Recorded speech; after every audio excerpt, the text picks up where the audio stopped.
Hello and welcome to our first podcast on Isaiah 40 through 66. Now, I've just finished a 35-week venture in the book of Acts. We went through the Greek and I also talked in English on the podcast for about 35 weeks, going through the whole book of Acts. And now for the next 35 weeks, I plan to go through Isaiah 40 through 66. Now, I won't be going through all of the Hebrew. I will go through all of the English of Isaiah 40 through 66 in this podcast. Now, I'm making this podcast while looking at the Hebrew text on interlinearbible.org. So if you want to go along with me from the Hebrew, I will link it. I'm not going to publicly list the interlinearbible.org because of its copyright. I'm sure they don't mind. I don't think they would mind, but I'm going to unlist these videos that correspond to the podcast. But I'll give you the unlisted link on patreon.com so that if you want to follow this podcast from the Hebrew, you can do so. So these podcasts, the plan is on Tuesdays and Fridays to do 7 or 8 verses of Hebrew, so that every 2 weeks we're doing about a chapter of Isaiah 40 through 66. On Mondays, I'm picking a Hebrew verse from the verses for the week, and I'm going through the letters. And then on Thursday, I plan to go into a little bit more grammar on those. Sometimes that'll be for patrons only. Sometimes that'll be for everybody. And probably eventually I'll make all of those videos public in a playlist on YouTube. Then on Saturdays for patrons, I am trying to write a textbook, Hebrew for ministers and pastors, ministers and scholars. So every Saturday, I hope to write at least a paragraph toward that book. So you can actually learn Hebrew as we go through Isaiah 40 through 66. Well, in this podcast, I want to look at Isaiah 40, verse 1 through 8. And so, if you open up your Pew Bible, let's go ahead and look at this. Now, the context of Isaiah 40 through 66, as I talked about a little in the video I did yesterday on YouTube, looking at the Hebrew letters of Isaiah 40, verse 1, the background of this section is the return of Israel from captivity in Babylon. So for decades, about 70 years, the Jews have been captives in Babylon. And now in the year 538, King Cyrus, king of Persia, has told the Jews that they can go back to Jerusalem. And so I'll talk a little bit, I think, tomorrow in a patron video about debates over whether we should read these verses as Isaiah having a vision of the future, 150 years or so in the future, because Isaiah lived in the 700s. And yet this section of Isaiah is about the late 500s. It's not about Isaiah's own time. And so some, for example, John Oswalt, whose commentary I'll be using a little bit, he sees Isaiah as having a vision of the future almost 2 centuries beyond him. Probably most scholars read Isaiah 40 through 66 as a kind of edited appendix to the prophecies of Isaiah himself, so that these prophecies from 40 to 66, which, by the way, never mention Isaiah, are a kind of the rest of the story of some of the things that Isaiah talks about. I'll talk about that in the Patreon video on Wednesday, that whole debate. I'll be using Oswalt's commentary, however, as my go-to commentary for this podcast and series of videos and podcasts. So the context of Isaiah 40, verse 1, is the return of Israel from Babylon. And so let's go ahead and join Isaiah in progress. So verse 1, comfort, comfort my people, says your God. Okay, that's verse 1. And so the idea here is we are about to be told you're going to get to go home. I mean, what great. I mean, can you imagine if you've been a POW, I can't imagine. You've been a POW, think of John McCain, in Vietnam, being told that he's going to be able to go home. I think you probably wouldn't believe it. Of course, the Jews in Babylon probably didn't suffer the way a POW would suffer. I mean, Jeremiah wrote them and told them to buy property. You know, they had made a bit of a home for them there in Babylon. But as Psalm 137 says, how can we sing the Lord's song in a foreign land? There must have been a longing of many, many, many to go back to the home that they heard about. Now, most of those, if not all of the exiles, were dead themselves by the time these get to go home. But they'd heard about it. They'd heard about Moses and Abraham. Perhaps they had some version of the Torah with them, in fact. Parts of it, maybe. And so they must have been excited to go back and see this land that was their home. They'd never been, they were like foreigners in a strange land. And now they're going to get to go home. And so, comfort ye, my people, says your God. And they're going to go home. The word for God here, by the way, is your Elohim. That is your deity.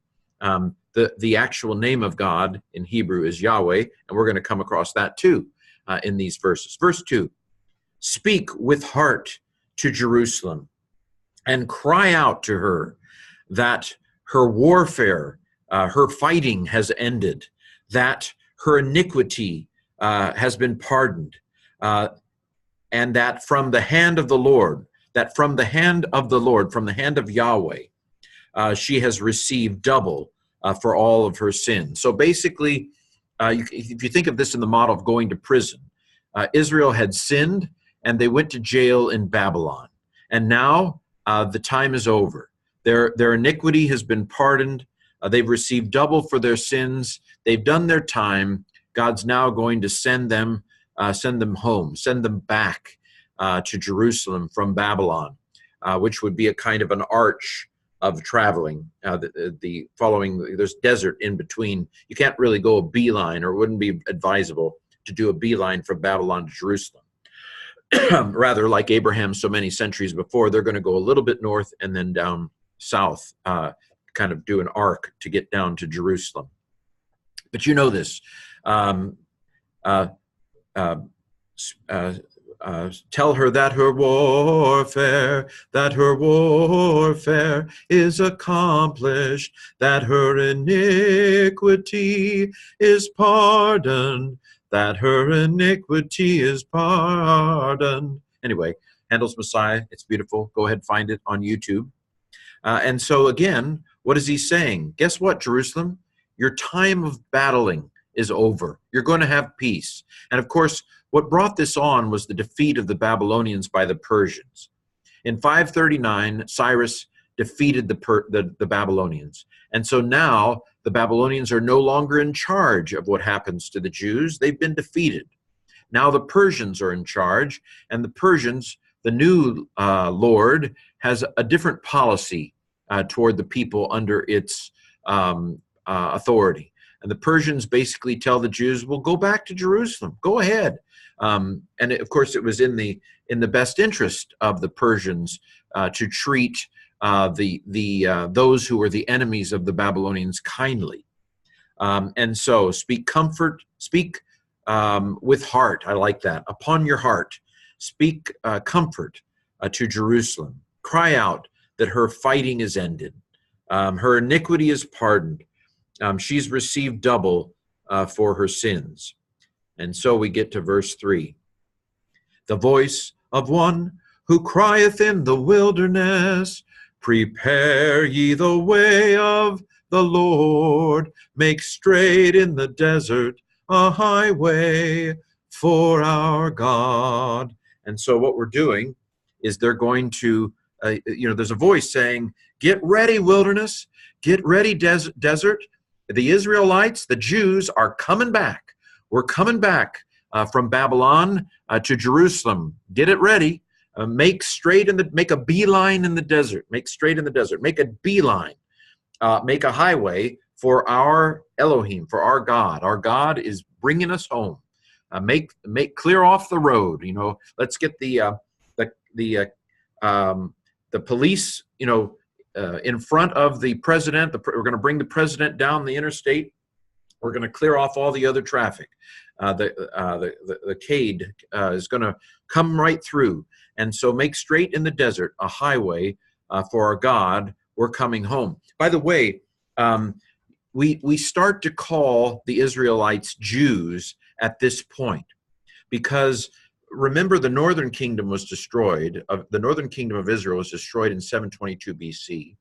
And the southern kingdom of Judah was destroyed in 586 BC. And so it was Judah. The northern kingdom was already gone. It was Judah that was taken captive. Not everybody. Mostly it's the intelligentsia. It's the elite that get taken off in these sorts of situations. This is one time where you kind of want to be a nobody, is when a foreign power comes and destroys a place. So it was the elite of Judah that were taken to Babylon as captives. And so the Jews are returning. The Judeans, that is, the remnants of Judah, are coming back. So we can now, at this point in Israel's history, refer to them as Jews. So they're making a beeline through the desert to get back to Jerusalem. Verse 4. Every valley shall be exalted, shall be exalted. I won't do the frilly things. And every mountain and hill. Oh, I've lost the train of tune, you'll be glad to know. Every mountain and hill will be brought low, the crooked straight, and the rough places plain, and the rough places plain, and the rough places plain. That is, the kind of rocky, rough ground is going to be made smooth. There's some debate over what that means. What's going on here? Basically, make way. We're coming back from Babylon to Jerusalem. Make a straight highway through the desert. Don't make us go up over the mountains, and don't make us go down through the valleys. Let's put the mountains down and the valleys up so we can get there in the shortest distance.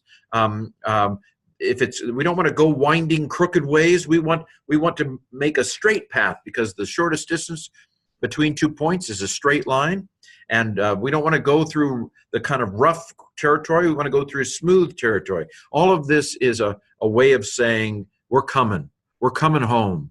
Rejoice greatly, because we're coming home. And then we get to verse 5. And the glory of Yahweh, the glory of the Lord. By the way, wherever you see Lord in all capital letters in an Old Testament, that's Yahweh. That's a way of referring to Yahweh. And the glory of the Lord shall be revealed, and all flesh will see it together. For the mouth of Yahweh has spoken. This is going to happen. God has said it. And of course, we're going to see this later on in this section of Isaiah, that the word of the Lord does not return empty. It accomplishes whatever it sets out to do. And the word of the Lord here is Israel's going home. The Jews are going home. And so it's going to happen. And everybody's going to see it. All flesh will see it. Everybody, the Babylonians who are defeated now will see it. The Persians will see it. The Egyptians will see it. Everybody will see it. Israel is going back into its land. For the mouth of the Lord hath spoken it. I'm going to have to listen to Handel's Messiah tonight. Verse 6, the voice said, cry out. So who is this voice? Well, I don't know that there is a specific person in mind. Of course, it could be Zerubbabel or Joshua, the priest. It could be someone like that. There could be a specific voice in mind. I just take this as a kind of figurative voice speaking to Israel, go home. E.T. phone home. Israel, go home. The voice said, cry out. He said, what will I cry? And then maybe this is the Israelites hearing all this. What shall I cry? All flesh is grass, and all of its goodness is like the flower of the field. Sounds like Israel's a little depressed here. Really? Can I be sure that this is going to happen? Can I be sure that we're going to go home? Of course, interesting here, its goodness is like the flower of the field. This word here is kesed, which is often used of God's covenant faithfulness, his kesed. But here it's talking about human kesed, that basically All human goodness is like a flower of the field. It seems to blow away. Verse 7, it withers. The grass withers, the flower fades, because the breath of Yahweh blows upon it. Surely people are grass. And so, well, this is a little bit in contrast to the hopefulness of the voice. The voice says, be comforted. But you can see, if I'm reading this right, Israel's still a little depressed. Yeah, we've been here in Babylon 70 years.